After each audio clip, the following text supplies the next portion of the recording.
بسم اللہ الرحمن الرحیم القرآن حیاتی. The Quran is my life, the way to connect with Allah subhanahu wa ta'ala. السلام علیکم ورحمۃ اللہ وبرکاتہ. انشاءاللہ سورہ اعراف کی آخری آیتیں ہم دیکھتے ہیں، آیت نمبر 42 43 انشاءاللہ. اور ہر صورت کے آخر میں اللہ سبحانہ تعالیٰ نے کچھ نہ کچھ امپورٹنٹ بات کی ہے، انشاءاللہ اس پر ہم غور و فکر کریں گے. اعوذ باللہ من الشیطان الرجیم، بسم اللہ الرحمن الرحیم. وَإِمَّا نُرِيَنَّكَ بَعْضَ الَّذِي نَعِدُهُمْ أَوْ نَتَوَفَّيَنَّكَ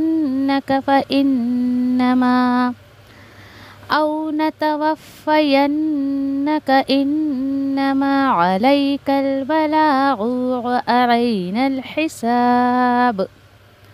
اور اگر ہم دکھا دیں آپ کو اے نبی کریم صلی اللہ علیہ وسلم وہ تمام چیزیں جس کا ہم وعدہ کر رہے ہیں ان سے، نمبر ایک چیز، یا ہم وفات دے دیں آپ کو، ان دونوں ہی صورتوں میں آپ پر بہرحال ذمہ داری صرف پیغام پہنچانے کی ہے اور ہمارا کام ہے ہر ایک کا حساب لینا. آیت نمبر 41. اولم یروا انا نأتی الارض ننقصها من اطرافها واللہ یحکم لا معقب لحکمہ وہو سریع الحساب. مزید اللہ سبحانہ تعالیٰ فرماتے ہیں، کیا اور نہیں غور کرتا ہے انسان اس بات پر کہ ہم لا رہے ہیں زمین کو کم کرتے ہوئے اس کے اطراف سے، اس کے کناروں سے، اور اللہ جو فیصلہ کرتا ہے نہیں کوئی پیچھے ٹال سکتا ہے اس کے فیصلے کو، اور وہی بہت تیز ہے حساب کرنے میں. آیت نمبر 42. وَقَدْ مَكَرَ الَّذِينَ مِن قَبْلِهِمْ فَلِلَّهِ الْمَكْرُ جَمِيعًا يَعْلَمُ مَا تَكْسِبُ كُلُّ نَفْسٍ وَسَيَعْلَمُ الْكُفَّارُ لِمَنْ عُقْبَى الدَّارِ. اور یقیناً چالیں چلی لوگوں نے اس سے پہلے بھی، تو اللہ کے پاس ساری چالیں جمع ہیں، اور اللہ ہی جانتا ہے کیا کمائی کر رہی ہے ہر نفس، اور ضرور جان لیں گے نافرمان لوگ بھی اس بات کو کہ کس کے انجام کا بہترین ٹھکانہ ہے. آیت نمبر 43 آخری آیت ہے سورت کی. وَيَقُولُ الَّذِينَ كَفَرُوا لَسْتَ مُرْسَلًا قُلْ كَفَى بِاللَّهِ شَهِيدًا بَيْنِي وَبَيْنَكُمْ وَمَنْ عِنْدَهُ عِلْمُ الْكِتَابِ. اور کہتے ہیں کافر لوگ کہ تم رسول نہیں ہو، تو اے نبی کریم صلی اللہ علیہ وسلم آپ کہہ دیجئے اللہ کافی ہے گواہ کے طور پر میرے اور تمہارے درمیان، اور اللہ ہی وہ ہے جس کے پاس کتاب کا علم ہے. تو الحمدللہ ہم نے جو ہے وہ چند آیتوں کی ترجمانی دیکھی. انشاءاللہ تھوڑا اس کے اوپر غور و فکر کرتے ہیں. پچھلی آیت پر تھوڑی سی بات میں آپ سے کرنی چاہوں گی. پچھلی آیت جو کہ 39 آیت تھی، جسے میں نے کہا تھا کہ اللہ سبحانہ تعالیٰ نے اس میں تقدیر کی بات کی ہے کہ اللہ ہی کے پاس سب کچھ لکھا ہوا ہے، اور وہ کیا ہے؟ وہ لوح محفوظ ہے. جی اسی طرح سے دیکھیے کہ لوح محفوظ جو ام الکتاب جس کو کہا جاتا ہے، اس میں تمام چیزیں اللہ سبحانہ تعالیٰ نے لکھ دی ہے، فکس کر دی ہے. تقدیر نکلا ہے اصل میں اندازے سے. اللہ سبحانہ تعالیٰ نے فیصلہ کر دیا ہے. جیسے کہ ایک ایگزامپل کے طور پہ میں آپ کو سمجھاؤں کہ جیسے فار ایگزامپل کسی شخص کی عمر اللہ سبحانہ تعالیٰ نے 100 سال لکھی ہے کہ یہ میرا بندہ 100 سال جیے گا اور ملک الموت 100 سال کی عمر میں اس کی روح کو قبض کرے گا. ٹھیک ہے چلیں، لیکن وہ بندہ گناہ میں ملوث ہو جاتا ہے اور وہ گناہ کرتے رہتا ہے جس کی وجہ سے اس کی عمر گھٹ کر جو ہے اللہ سبحانہ تعالیٰ اس کی عمر کو 10 سال جو ہے وہ گھٹا دیتے ہیں اور اس کی عمر 90 ایئرس ہو جاتی ہے. ٹھیک ہے، اب کیا ہوا کہ فرشتوں نے دیکھا کہ بھائی اب اس کی عمر 90 ایئرس ہو گئی، چلو ہم اس کی روح جو ہے وہ قبض کرنے جاتے ہیں. لیکن یعنی اس کو حکم مل جاتا ہے فرشتے کو کہ 90 سال میں اس کی روح تمہیں قبض کرنی ہے، ٹھیک ہے، لیکن اللہ سبحانہ تعالیٰ اس بندے کو توفیق دیتا ہے اور وہ نیکیاں کرنے لگتا ہے، ٹھیک ہے، نیکیاں کرتا ہے، اور الحمدللہ ہم نے دیکھا کہ نیکیوں سے، صلہ رحمی سے اللہ سبحانہ تعالیٰ ہمارے عمر میں اضافہ کرتا ہے، ٹھیک ہے۔ اب کیا ہوا، وہ نیکیاں کرتا رہا، ٹھیک ہے، نیکیاں کرتا رہا، بہت سارے لوگ اس کے لیے دعائیں خیر کرنے لگے کہ اللہ تعالیٰ تمہارے عمر میں اضافہ کرے، تمہاری جو ہے وہ عمر دراز کرے، تمہیں نیک بنائے، یا جو بھی، جب دل کسی کا خوش ہوتا ہے تو الحمدللہ دعائیں بھی اس کو ملتی ہے۔ اب کیا ہوا، اب اس نے صلہ رحمی کرنا شروع کر دیا، نیکیاں کرنا شروع کر دیا، اللہ سبحانہ تعالیٰ نے اس کے عمر میں اضافہ کر دیا، اور وہ اضافہ ہو کر پھر وہ بندہ 100 سال پر آ کر جو ہے رک گیا، ٹھیک ہے۔ موت، اللہ سبحانہ تعالیٰ نے اس کی موت اپنے لوح محفوظ میں 100 سال کی لکھی تھی، لیکن انسان جو ہے وہ اپنی حرکتوں کی وجہ سے، کبھی گناہ کی وجہ سے عمر کم کر لیتا ہے، اور نیکیوں کی وجہ سے اس کی عمر میں اضافہ ہو جاتا ہے۔ لکھا اللہ نے جتنا ہے اسی پر اس کی موت آنی ہے۔ اب نیکیاں کی اس نے، اس کی عمر میں اضافہ ہو گیا، اور پھر اس کے بعد موت تو اس کو 100 سال میں ہی آنی ہے، جو اللہ نے اس طریقے سے دیکھے کہ اللہ کے پاس جو لکھا ہوا ہے، پھر اس کے بعد جو فرشتوں کے پاس لکھا ہوا ہے وہ میچ ہو جاتا ہے اس طریقے سے۔ اور شب قدر میں جیسے کہ ہم نے دیکھا کہ وہ رات ہوتی ہے کہ جس میں اللہ سبحانہ تعالیٰ سال بھر کے فیصلے کو جو ہے وہ نازل کرتا ہے، اللہ سبحانہ تعالیٰ لوح محفوظ سے وہ انفارمیشن ساری فرشتوں کو دیتا ہے، اور فرشتے اپنی سال بھر کی ڈیوٹی کرتے رہتے ہیں، سبحان اللہ۔ تو یاد رکھیے، 3 چیزوں کو اپنی زندگی میں کبھی معمولی نہ سمجھیے، ایک ہے نیکی، ایک ہے گناہ، اور ایک دعا ہے، ٹھیک ہے۔ نیکی کرتے رہیں، صلہ رحمی کرتے رہیں، اور اپنے عمر کو آپ پہنچتے رہیں۔ دوسری چیز ہے کہ گناہ جو ہوتا ہے وہ انسان کے روزی میں بھی کمی کرتا ہے، اور اسی کے ساتھ ساتھ اسے عمر کو بھی گھٹا دیتا ہے۔ اور دعا کیا ہے، دعا کے ذریعے تقدیر بدل دیتا ہے اللہ سبحانہ تعالیٰ، جی ہاں، چاہے وہ آپ خود دعا کریں یا کوئی آپ کے لیے کرے، ٹھیک ہے۔ اور اس کے بعد دیکھیں کہ اللہ سبحانہ تعالیٰ سے ہم بھی دعا کرتے ہیں کہ اللہ جو بھی میری زندگی میں نیکیاں ہیں اس کو باقی رکھ، اور جو بھی شر ہے، جو برائیاں ہیں، اللہ تعالیٰ اس کو میری زندگی سے دور کر دے۔ عمر رضی اللہ تعالیٰ عنہ کی تقریباً ایک دعا جو اکثر میں آپ لوگوں سے شیئر کرتی ہوں، کہ اکثر وہ دعا کرتے تھے اور بیت اللہ کے پاس کعبے کے غلاف کو پکڑ کے دعا کرتے تھے کہ اللہ تو نے جو ہے مجھ پر اگر کوئی برائی لکھی ہے، میرے حق میں آنے والے سال میں کوئی برائی اگر تو نے لکھی ہے تو تو اس کو اچھائی میں بدل دے۔ کیوں؟ کیونکہ تو ہی سب کچھ لکھنے اور مٹانے پر قادر ہے، تو ہی جو ہے میری برائیوں کو اچھائی میں بدل سکتا ہے۔ تو الحمدللہ کتنی پیاری دعا ہے، مجھے اور آپ کو بھی اللہ سبحانہ تعالیٰ سے یہ مانگتے رہنا چاہیے۔ اب اس کے بعد انشاءاللہ ہم اپنی آیت کی طرف آتے ہیں، اور یہاں پر جو ہے وہ آیت نمبر 40 میں دیکھیں آپ کہ یہاں پر اب کیا ہوتا تھا، جب اللہ کے رسول دعوت کا کام کرتے تھے تو لوگ اس کو مانتے نہیں تھے، اور اس کے بعد جو ہے کہتے تھے اللہ کے رسول کو کہ ہاں ٹھیک ہے ہم نہیں مانیں گے، جس کی دھمکی تم ہمیں دے رہے ہو وہ کر کے دکھاؤ۔ اللہ سبحانہ تعالیٰ انہیں بول رہے ہیں کہ یہاں پر اللہ نے کہا نا کہ اور جس کی ہم انہیں دھمکی دے رہے ہیں اگر ہم چاہیں تو اس کا کچھ حصہ آپ کے سامنے اے نبی کریم صلی اللہ علیہ وسلم آپ کی حیاتی میں ہم انہیں دکھا سکتے ہیں۔ پچھلے قوموں پر جیسے عذاب آیا، انہوں نے رسولوں کی بات نہیں مانی، تو ہم ان کو بھی دکھا سکتے ہیں بھائی۔ تو اللہ سبحانہ تعالیٰ نے اپنے نبی کریم صلی اللہ علیہ وسلم کو یہ فرمایا ہے کہ کافروں کو جس عذاب کی یہاں پر دھمکی سنائی جا رہی ہے اسے آپ کی زندگی میں لا سکتا ہوں، اور آپ کی آنکھیں ٹھنڈی بھی کر سکتا ہوں۔ جی ہاں، تو آپ اگر چاہتے ہیں تو میں انہیں اس عذاب میں ڈال سکتا ہوں، پھر آپ کی آنکھیں ٹھنڈی ہو جائیں گی، ٹھیک ہے۔ یا پھر دوسرا کام ہم یہ کر دیں کہ آپ کے بعد یعنی آپ کو اس دنیا سے ہم لے جائیں، آپ کا وصال ہو جائے، اور پھر اس کے بعد جو وعدہ ہم ان سے کر رہے ہیں عذاب کا وہ ہم لا کے دکھائیں گے۔ یعنی اللہ سبحانہ تعالیٰ دھمکی دے رہے ہیں کہ بھائی میں پوری قدرت رکھتا ہوں سب کچھ کرنے پر، پھر مجھ سے جلدی مت کرو عذاب کی اور ان باتوں کی۔ اسی طریقے سے دیکھیے کہ نبی کریم صلی اللہ علیہ وسلم کا جو